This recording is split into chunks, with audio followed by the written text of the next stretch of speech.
To delete access point name in Samsung Galaxy S9 or S9 Plus. Open Connections Settings. From a home screen, swipe up or down from the center of the display to access the apps screen.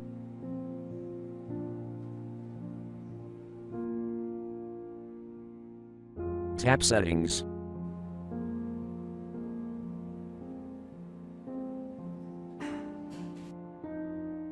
Tap Connections.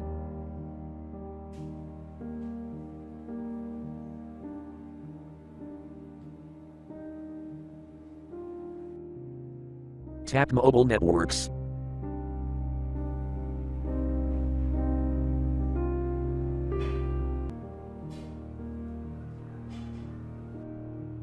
Tap Access Point Names.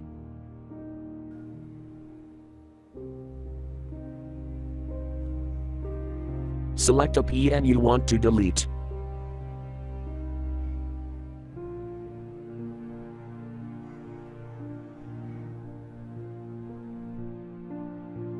Tap More icon.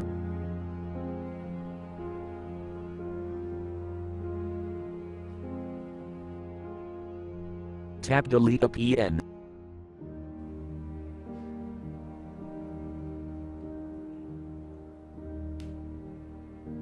Thank you for watching. Have a nice day.